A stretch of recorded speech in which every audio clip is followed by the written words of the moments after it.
Чорне море, чорне море. Гарне море, гарне море.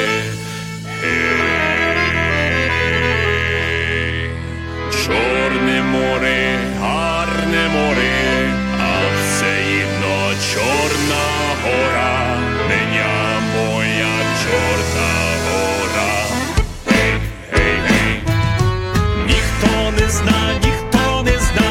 Гей, гей, я сховався, місяць не зна. Гей, гей, стріляє моя рушниця, що почула моя киця, неня моя Чорна гора. Гей, гей, гей, стріляє моя рушниця, що почула молодиця, неня моя Чорна гора. Гей, гей, гей, чекай куме, гей, гей, курня куме, гей, гей, Тіто, Дрито, Маргарито, мій з кумом два бандита, знає неня Чорна гора. Гей, гей, гей, Тіто, Дрито, Маргарито, мій з кумом два бандита, знає неня Чорна гора. Гей, гей, гей, чуєш, Іване, місене, гей, гей, сповнене пісня лене, гей, гей, я ніколи і нікому не віддам рідного дому, знає неня Чорна гора. Гей, гей, гей, я нікому і ніколи не віддам ці гори доли, знає неня Чорна гора. Гей, гей, гей, Чорне море, гей, гарне море, гей, гей, Чорне море, а все одно Чорна гора, неня моя Чорна гора. Гей, гей, гей, Чорне море, а все одно Чорна гора, неня моя Чорна гора.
And from Edmonton, that was Millennia with a song from their most recent CD, Bud Mo Hey, released just last year. And that song was called Чорна мора, which translates as Black Sea. Добрий вечір, шановні радіослухачі, та вітаю вас всіх на радіопередачу «Наш Холос» радіоукраїнського коріння, котра подається вам на багатомовній радіостанції AM 1320 CHMB у місті Ванкувері і по мережі PCJ Радіо міжнародному. При мікрофоні Павліна Макорі, дякую, що рішили перебути зі мною наступну годину. Hello there and welcome to Nash Holos Ukrainian Roots Radio, here on AM 1320 CHMB Vancouver and in international syndication on PCJ Radio International. I'm your host, Paula Demchuk-Macquarie, Pogrinskaya Pavlina, and I'm delighted to have you with me. In this hour, we'll have an interview with Senator Raynell Andreychuk, who recently retired from the Canadian Senate. And the interview comes to us courtesy Irena Bell, producer and host of the Ukrainian Hour radio program in Ottawa. As well, we'll have our usual proverb of the week, other items of interest, and plenty of great Ukrainian music. And coming up next is a song I recently came across, performed by Sviatoslav Vikarchuk. And this is a song with lyrics as haunting as the melody. It is called Movchate, which means to be silent. Давай виключим світло і будемо мовчати, про то, що не можна словами сказати, не можна писати, неможливо зіграти, а тільки мовчати, тихенько мовчати. Давай мовчати про то, що дівчати не вміють сховати, не можуть спати. Давай про мене і про тебе мовчати, мовчати, аж поки не захочем кричати.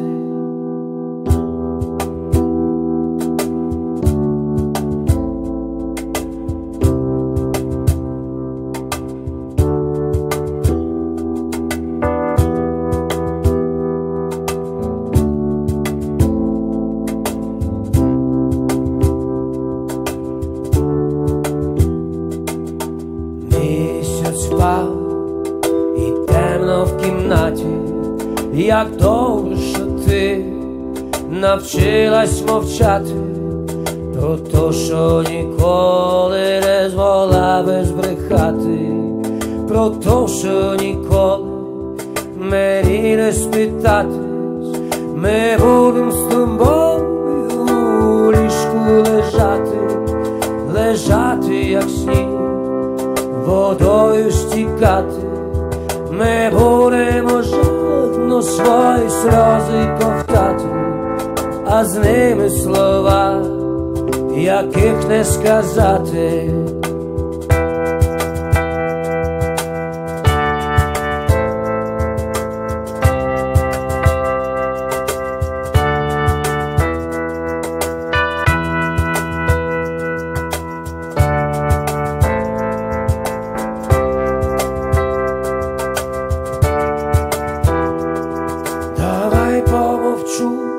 Тобі просто на вушку голодною стала чаєва кружка, а ми ще маємо про що помовчати, а ми ще маємо про що полежати.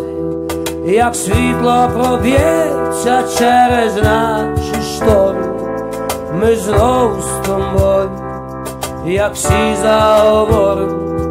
А поки ще темно є в нашій кімнаті, давай з тобою будем просто мовчати, мовчати, мовчати.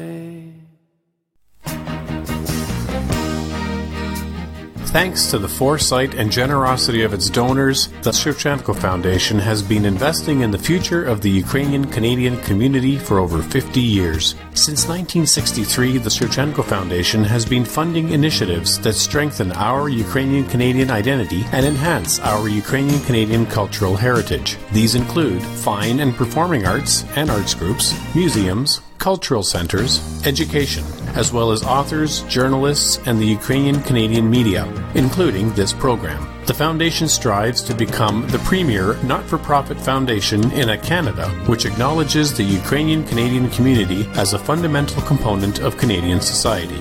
Nash Holos listeners are encouraged to support this vision through continued donations into the future. To apply for grants, make a donation, or for more information, visit shevchenkofoundation.com. Головна мета Ukraine War Amps – це допомога пораненим воїнам та патріотам, які захищають свободу своєї країни у сьогоднішній війні за Україну. Ukraine War Amps представляє програму «Всинови солдата». З вашою підтримкою наша організація зможе передавати принаймні $50 США щомісяця для цільової підтримки якомога більшого числа українських героїв. 100% зібраних коштів буде передано напряму героям, пораненим у війні за Україну. Програма «Всинови солдата» будує унікальний зв'язок між вами і солдатом, якого ви підтримуєте. Все починається з вас. Візьміть під опіку солдата, підтримайте Героя України.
мені байдуже, хай як доля припече, поруч другове плече. Біля мене друже, тож мені байдуже, хай як доля припече, поруч другове плече.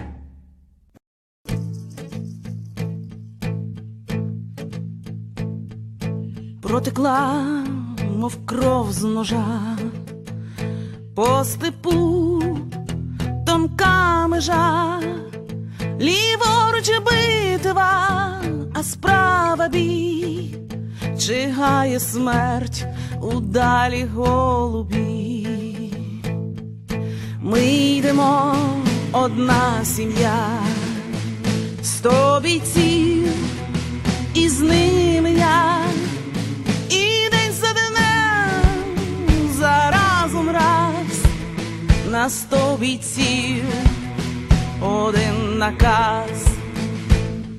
День за днем, хто знає де, був наказ, і сотня йде крізь вогонь і куль політ, крізь вугілля і крізь граніт.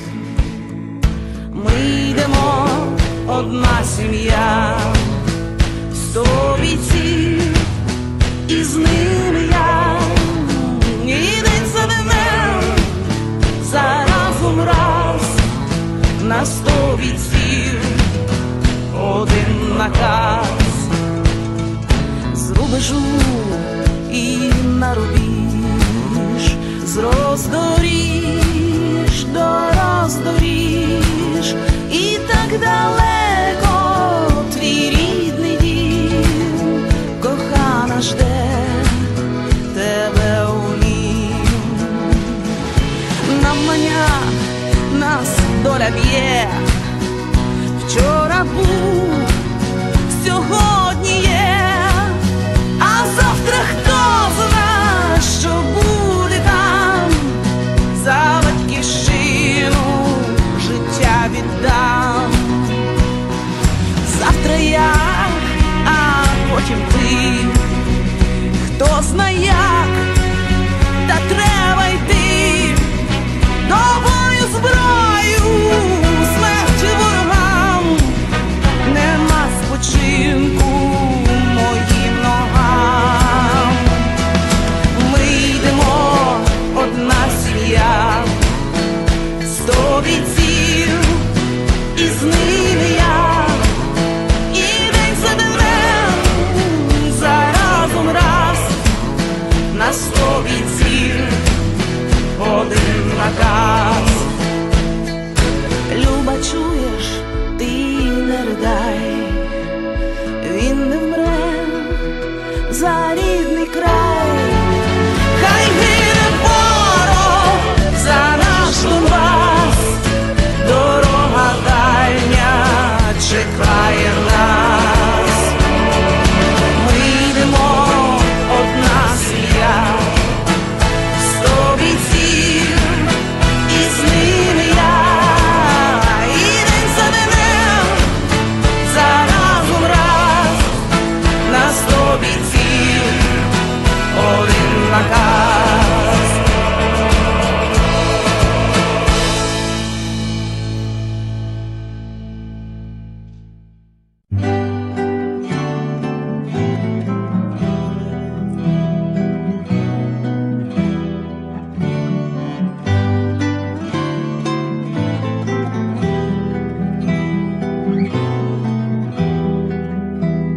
Скоро стрілку файка і з тризубом шапка, ватра лісова. Даруй, Боже, моїй Україні вільні її права. Даруй, Боже, моїй Україні вільні її права. Скоро стрілку файка і з тризубом шапка, і нічна зоря побратима мого зачепила куля вражая. побратима мого зачепила куля вражая. Він лежить на листі пізньою весною, і нічна зоря його поховають рядом з ялиною Квадраторя. Його поховають рядом з ялиною Квадраторя.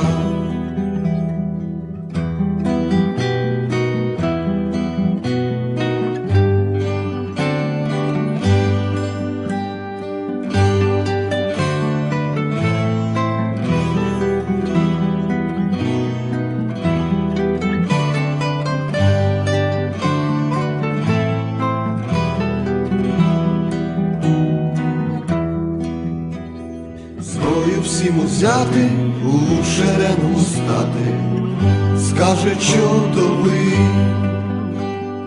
і підемо волю здобувати в Україні моїй, і підемо волю здобувати в Україні моїй. Нічка темна і ліс темний на шляху чота, і ніхто не знає, що тут спочиває партизан УПА, і ніхто не знає, що тут спочиває партизан УПА. Скоро стрінку файка і з тризубом шапка, ватра лісова. Побратима мого зачепила куля вражая. Побратима мого зачепила куля вражая.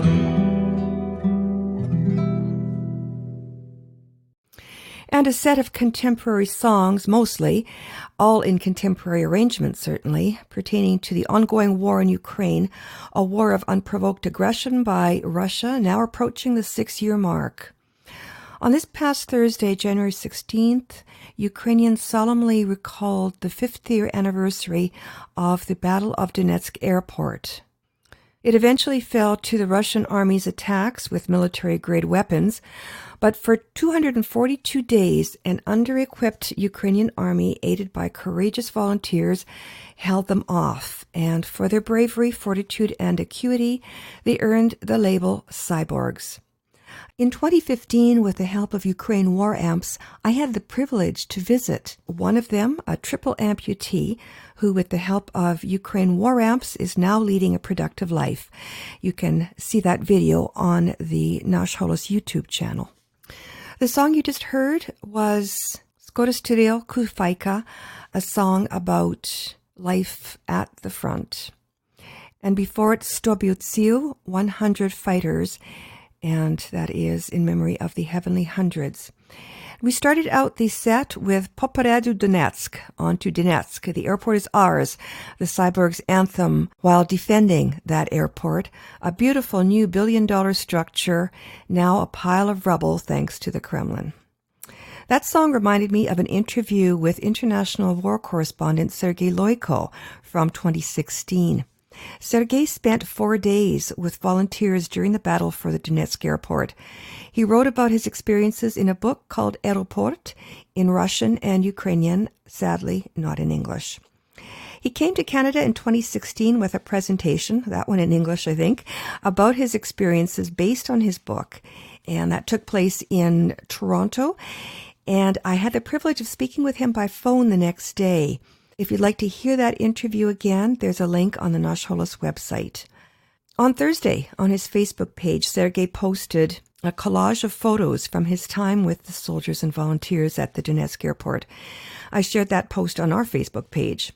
The photos were set to a song performed by Alexei Gorbunov, a contemporary arrangement of a traditional Ukrainian folk song, Ojcze to kінь стоїть, whose horse stands there. Ой, чий то кінь стоїть,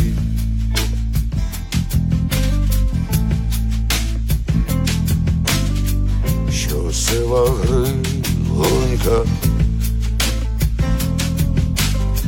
сподобалась мені, сподобалась мені, та я дівчинонька.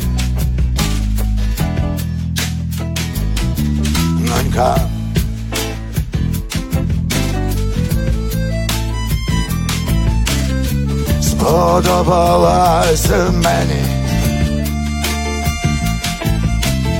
ой, сподобалась мені, та я дівчинонька.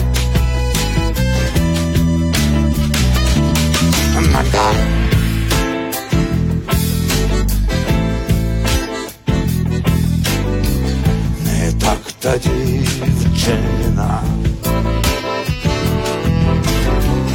як біле личенько. Подай же, дівчино, подай же гарная, на коня руку. Дівчинко,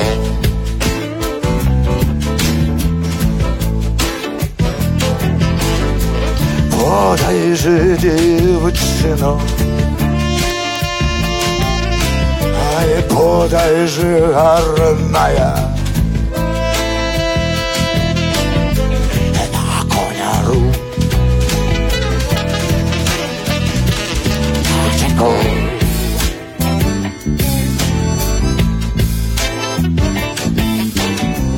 дівчина підійшла, рученьку подала.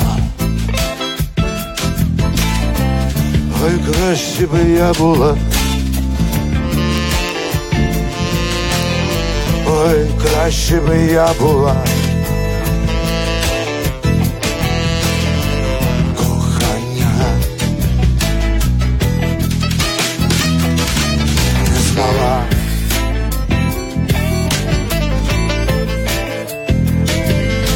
Ой, краще би я була, ой, краще би я була, кохання не знала.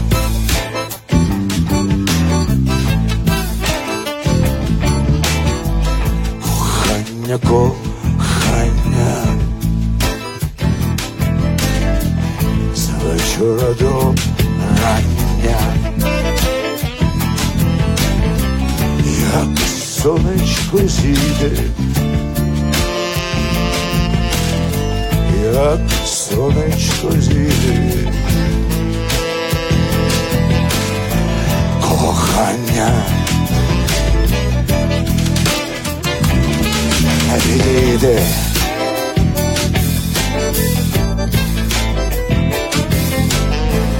Як сонечко зійде, ой, як сонечко зійде, кохання відійде.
то кінь стоїть,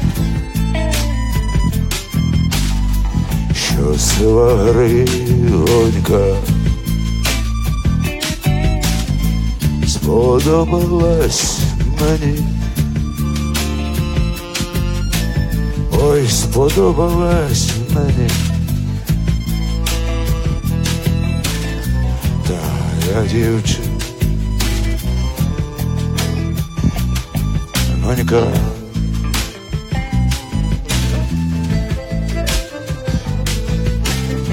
сподобалась мені. Ой, сподобалась мені. Та я дівчинонька.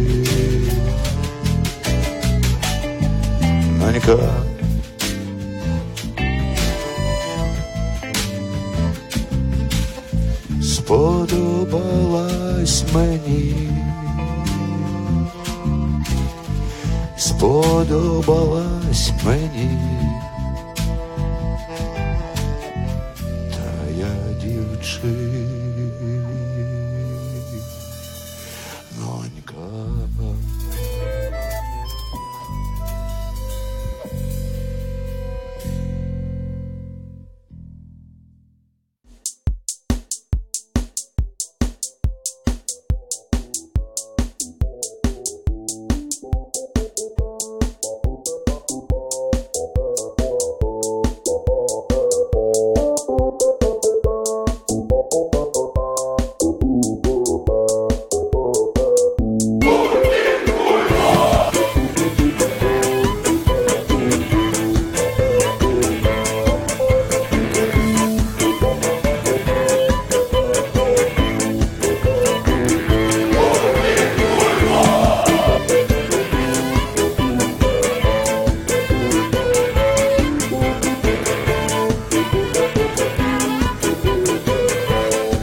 This is CHMB, AM 1320, Vancouver.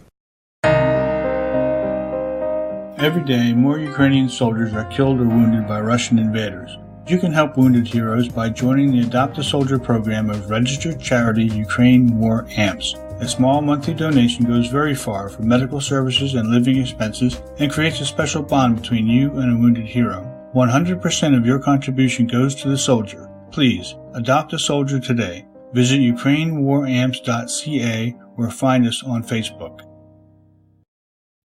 Condemnation, condemnation doesn't change the situation. Put in Hitler of today, who knows his final destination. Now they all express concern. The situation is unstable, and they say we should return to the negotiation table. Ever heard the terms invasion, occupation, annexation, indecision, all resulting in complete capitulation? Then they'll all repeat their lies again to try to justify that for the greater good of all, a country's freedom was denied. There's two kinds of people that we've got in this world. There's those who fight for change and those who find the reasons it's got to stay the same. There's two kinds of people that we've got in this world. There's those who fight for truth and those who find the reasons there's nothing you can do. So which of them are you? As was many times before, we've got to see this to the end, to stand together yet alone, our nation's freedom to defend. They say the times have changed, as if we're talking of Ukraine. Stalin's, Hitler's and now Putin's real intentions stay the same. Be sure of this, you leaders of the West, you'll have to see your cowardice in history recalled eternally. Your children and descendants will disown you and your names, ashamed that you betrayed a sovereign country called Ukraine. There's two kinds of people that we've got in this world. There's those who fight for change and those who find the reasons it's got to stay the same. There's two kinds of people that we've got in this world. There's those who fight for truth and those who find the reasons there's nothing you can do. So which of them are you? Democracy dependent on dictatorship is here. The gas they sell you heats you, but you have to live in fear. So free yourselves from all the devil Putin has to sell. Then hopefully he'll leave us be and crawl back into hell. There's two kinds of people that we've got in this world. There's those who fight for change and those who find the reasons it's got to stay the same. There's two kinds of people that we've got in this world. There's those who fight for truth and those who find the reasons there's nothing you can do. So which of them are you? There's two kinds of people that we've got in this world. There's those who fight for change and those who find the reasons it's got to stay the same. There's two kinds of people that we've got in this world. There's those who fight for truth and those who find the reasons there's nothing you can do. So which of them are you?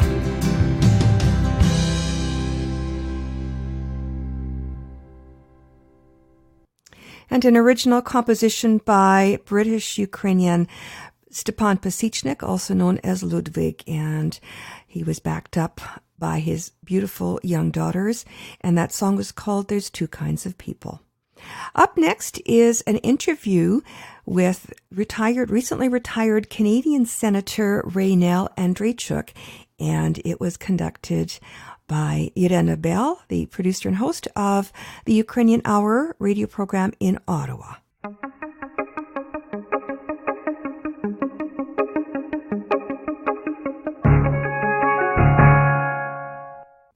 I have the pleasure of speaking with the former Senator Raynel Andreychuk, who retired from the Senate last August. Welcome on the Ottawa Ukrainian radio program. Thank you for having me. Honorable Raynel Andreychuk, you have had a stellar career in the Senate, and your work has been so admired and respected over your 26 years in the Senate. And we'd like to hear about this. But first, would you tell our listeners what you did before you were appointed to the Senate? What was your career then? Oh my goodness, I had so many careers. I was very fortunate. I started by practicing law in Saskatchewan. Then I set up the first family court at the provincial level in Regina, Saskatchewan. And I did that for nearly 12 years. And I was Chancellor of the University of Regina during that time. And then I was given the honor of becoming an ambassador, High Commissioner to Kenya, Uganda, Ambassador to Somalia, and Ile de Comore, concurrently with the United Nations Environment Program, Human Rights Commission, and the Habitat, the housing UN organization. So those were many careers in one go. And so, and then it was the Senate. Mm-hmm. And then as Senator, what areas were your focus? Well, when I went into the Senate, I wasn't sure. I thought I knew a little bit about the Senate, but I wasn't sure what place I would have. But I very quickly realized that policy is what interests me, not so much the politics. I used the politics to determine where I would go and how to get there. So if you understand that there's a government, an opposition, and there are varying points of view, especially in the Senate, because you have more independence there. And so I decided that I would focus on policy and really learn the rules of the Senate and see if I can make a difference. And so obviously, I gravitated to legal and constitutional because I had been a lawyer, practicing lawyer, etc., and there was a lot of legal acts that come through. So I did that. But throughout, human rights was one of the issues that concerned me very much, and foreign policy. So I was on the Foreign Affairs Committee and International Trade, and I was fortunate enough to have sufficient take-up by other senators to create the first standalone Human Rights Committee in the Senate, which is still operating. And so those were my focuses. Mm-hmm. And of course, it didn't take the Ukrainian community long to know that I had been active in the Ukrainian community, in the organized part of the Ukrainian community. And so when I came back to Canada, having served in Portugal just before my appointment, they soon found me, and I found myself back in with quite an array of problems and issues. And the most notable at that time, of course, was the Holodomor, mm-hmm. and more recently the Magnitsky Bill. Mm-hmm. And your parents knew the Holodomor firsthand, didn't they? Well, they knew it like so many Ukrainians. They knew about hunger. They knew about hardship. I don't think they knew about the policies of the Soviet Union, and I think that was true of all of them. Mm-hmm. My father came to Canada with my grandparents in 1928, and they knew that the communist regime was moving in on them. Mm-hmm. And so they left. My mother came in 1939, and there was the threat of Hitler at that time. But my mother lived through, I think, some of the most fierce times of the Stalinist time. Her land now is under Belarus. Before it was Poland when she was there, and she's of Ukrainian roots, so we had a little foot in all of the cultures there. Mm-hmm. And Saskatchewan was also an interest. Well, Saskatchewan to me is my heart. It's so many Ukrainians settled there, and there are parts of Saskatchewan I go to that I can close my eyes and see the replica in Ukraine. I always say if you've been to Poltava, you might as well go to Melfort, Saskatchewan. The terrain, the ground is very similar. For example, working with clay, with the land, is very prominent in Saskatchewan, very prominent in Ukraine. And so, yes, I think the Ukrainian community was very strong there. And it was very nurturing in that sense. Very difficult because they demanded a lot of you, which is good. It's a challenge and a harbor in the sense that they took very pride in moving Ukrainian Canadians forward. But Saskatchewan totally is a place where there have been many hardships also. And the idea of living by the next crop is something that you learn in Ukraine, but you learn it in Saskatchewan too. So there's similarities, but differences, of course, the administrations. Yeah. And you led election observer missions to Ukraine. Yes, I did. I'm not sure how I was chosen at the start, But I had done election observing in Africa and other places, and so the concept of a free and fair election and the neutrality that you have to have as an election observer was very important to me. I spent much time with election observers saying, if you have an opinion, leave it behind, because what you have to do, if you believe in the rule of law, is look at what election missions are supposed to do, and you ensure that you do that, because then your opinion about whether it's free and fair has weight.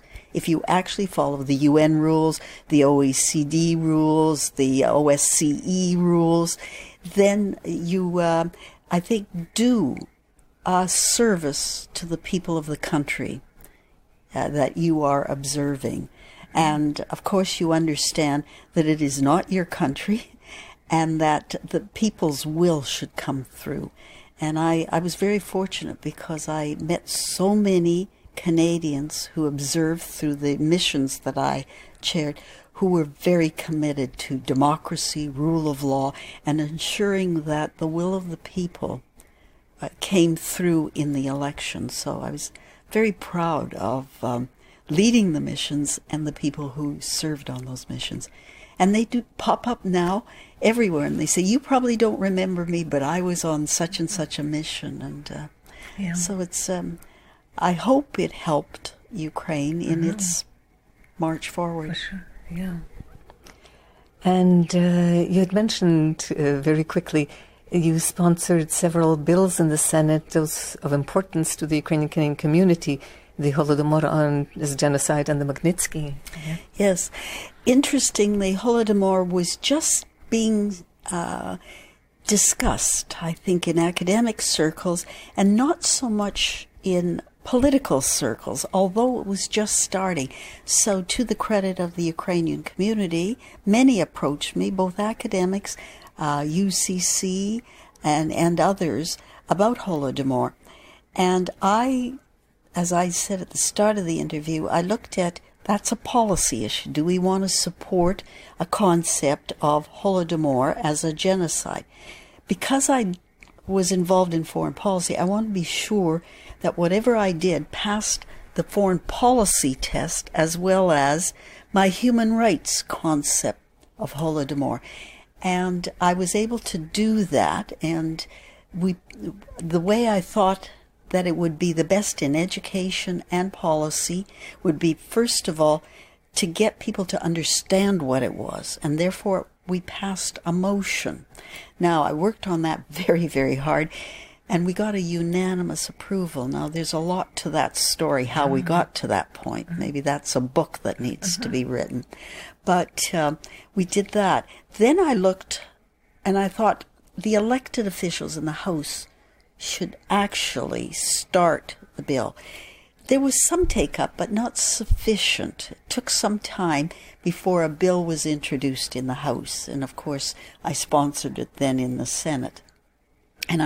And along the way, of course, the education, some provinces came on board, and I was proud that Manitoba, Saskatchewan, Alberta, and it would appear BC is on board, Ontario, and we're working on those issues. And I think it's very important. So that was a milestone that I hope I've contributed. But also, the interesting thing is, being the senator and having this foreign policy and human rights was the timely mixture that I was able to talk to Foreign Affairs and say, no, it's not a Ukrainian issue, it's a human rights issue, and it is more than Ukraine, although Ukraine was center. And I recognize that the Kazakh community, Uzbek community, Russian community had some of the same attacks, although so much of it was centered in Ukraine. And I've recently been in touch where others are starting to look into their history. So Ukrainians in Canada have led, but others are beginning to understand what those policies meant in a human rights way and in a political aspect of using food as a tool for their own ends in political ways. And the Magnitsky Law as well. Well, the Magnitsky Law started, and it's a long story, by others over in the House of Commons, and it resonated for a while, but it never came to fruition over there. I was then asked, would I consider perhaps trying it in the Senate? I looked at the bill and I said, I very much believe in human rights, and it means for everyone there, not just one particular incident. So I said, if we're going to talk about sanctions against perpetrators, that it has to be a concept that is in line with the Universal Declaration of Human Rights, that all people should have the same dignity and rights. That's what we aspire to. So I said that the bill that was started was really pointed at Russia. And I said, while there may be some merit in that, I don't feel comfortable doing it that way. I thought it was timely that we have a bill that would look at perpetrators in any country and see if they meet the test. That's the only way we can be fair. The other thing I was concerned about when I started to dig into this, that Canada talks about international standards and points them out and wants the UN to follow them. They want other people. But the gap was in Canada that we were allowing perpetrators to come into our country, avail themselves of our schools, buy our properties, put their money here. So isn't that aiding and abetting the perpetrators who have done serious human rights harms in their own countries? So I thought it was the gap that we needed to fill in our national law. We have sanctions state to state, and the United Nations has sanctions. But this is a different kind of sanctions. It's a sanction that we say, you, as an individual, we're going to hold you responsible without violating international law. We're going to say, we are going to meet in our test universal standards, but the consequences of that sanction is that you won't be coming into our country. We'll freeze your assets. It should be a preventative thing, but it also says that we're not going to avail ourselves of the profits at the expense of human rights violations in another country. It's a very technical, but a very necessary law. And I was pleased. Again, it took some time, some persuasion, some education, some alliances, and I was very, very proud to have worked at it, that it was unanimous in the Senate, and it was unanimous in the House of Commons. Because again, I think these are universal standards. It's not what I do. It's not what a group does. It's how you can manage a sufficient organization or an institution like Parliament to support what I believe are the very fundamental human rights that Canadians believe in. Yes. And you were chair of some Canada-Ukraine projects. Yes, I was Lawrence Decor from Edmonton, Ukrainian Canadian. He was mayor, many things. Started right after independence in Ukraine to look for a legislative project, because we knew the transition would not be easy from the old system to the new. Independence, I always say this in all my speeches when I go overseas, is now you have independence, now the hard work starts. This democracy is not easy. It puts a lot of responsibility on people and institutions as well as leaders. And so the legislative project that Lawrence envisioned and brought a lot of us along was to see if we could work with parliamentarians in Ukraine to get them to see how they could adapt democratic principles in Parliament to a Ukrainian situation. And so we looked at committees, we looked at many concepts. And again, it's very complex in our structures, what we did. And unfortunately, Mr. Decor passed away. He was ill. But before he was ill, and he knew he was chronically ill, he approached me to take on the project. And I could not say no to him. And so I then chaired it for the years that it was in place. And I think we touched a lot of people, many of them that I see as leaders, many of them that I see as human rights activists, many of them I had seen in constitutional issues. And I was fortunate that I already had some links there. So I think we did our bit there to get parliamentarians and academics and civil society to understand that institutions are as important a double check as having political parties is. So there are all kinds of concepts of democracy that we were able to put forward. So it was very, very, very enlightening, and it helped me that I came to the Ukrainian community in Canada to help them address what it's like to deal now with an independent country, because so many of us had fought for independence, and it was sort of our movement towards Ukraine. And here we all had to learn how to work through our government and our foreign policy to achieve some of those objectives. So it gave me a great opportunity. Yes. Now, you have been awarded many medals and awards over the years for your wonderful work in the Senate. And it was probably also an honor that you were one of 13 Canadians that Putin banned from traveling to Russia in 2014. But you had many medals and awards. Well, being banned from Russia was a sad moment for me. I didn't look at it as an honor or a badge of honor. I thought it was a sad day for the people of Russia. Yes. That the leader of their country would ban someone and still say that he had democratic principles. I was proud of the work I was doing and the statements I made, and I don't apologize for any of them.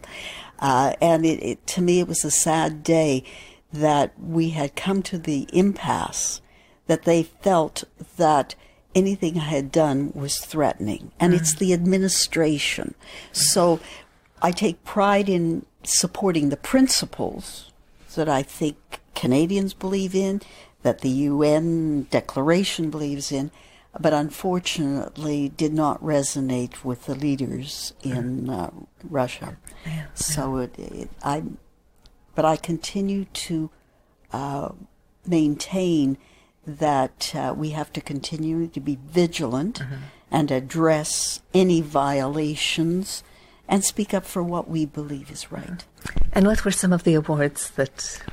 Oh my goodness! Yaroslav the Wise from Ukraine. From Ukraine, the first woman I understand to receive that award, and I have not. I'm very grateful when I get the awards, and I'm very touched, but I don't dwell on them. To me, the pride is if I have changed an opinion, an attitude. I very much believe in sort of the changing one mind at a time. I'm proudest of getting emails, letters, and people coming up to me and saying, I changed their life for the better. Something I said in a speech, something I stood up for, changed their lives, and that's been the greatest reward. The medals are kind of a nice... Yes, and they, after all, just emphasize how important what you did was. Individuals notice what I've done, and if there's a collective of individuals, then perhaps my time was well spent. Yeah. Well, thank you, Honorable Rainel Andreychuk, for all your wonderful work. And now, what will you be doing post-Senate? I'm in a panic. I don't know, but I know that I've read recently, and I very much believe in this. I haven't retired. I'm retiring to something, but I'm not quite sure what that is yet. I'm still cleaning up files and organizations I've worked with. I'm looking for a new challenge, and I'm not sure what it'll be, but I know that there's so many things left to be done, and I hope there's a place for me. For sure. Thank you, Rainel Andrejczyk, and all the best. Бажаю всього доброго вам. Дякую вам. Many thanks again to Irena Bell of the Ukrainian radio program in Ottawa. You've been listening to Nash Holos Ukrainian Roots Radio, our flagship show in Vancouver here on AM 1320 CHMB and in international syndication on PCJ Radio International. In between broadcasts, please visit us online at www.nashholos.com, where you'll find transcripts, archived audio files, a link to the Nash Holos podcast, and information about the show. Again, that's www.nashholos.com. Лежаме, що скінчила нашу програму, вже час додому і сказати до побачення. Але перед тим я хочу залишити вас такими словами мудрості. Самий себе пізнай, другому догани не давай. And our proverb of the week translates as, know yourself and do not blame others. Well, with that, we've come to the end of our program, so we'll leave you with a quick toe tapper by the Canadian Rhythm Masters, the Great Plains Kolomeka. I'm Pavlina on behalf of all of us here at Nash Holos and AM 1320. Thanks for listening and dobranic!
Hi, I hope you enjoyed this edition of the show. If you're not yet a Patreon supporter of Nash Holos, I hope you'll consider becoming one today, with the digital equivalent of a cup of coffee once or twice a month, or maybe even a snack or a meal. There's an option for every budget, and even $1 a month tells me you value the show and my efforts to produce and bring it to you. Becoming a Patreon supporter will give you the opportunity to provide feedback to help me improve the show, create cool swag to promote it, and swap ideas on how to promote Ukrainian culture in between broadcasts and podcasts. Your contribution will also help to preserve a well-established on-air and online venue of almost 30 years running to continue promoting Ukrainian culture and heritage long after I've retired, which will happen sooner rather than later. Your contribution will help that transition happen, and future generations will be able to enjoy the music and other Nash Holos programming that you currently do. To become a Patreon supporter, just go to www.patreon.com and search for Nash Holos. That's patron with an E, spelled Patreon. Or go to www.nashholos.com and click on the orange Patreon button on any page there. Thank you for listening and for your support. Щиро дякую.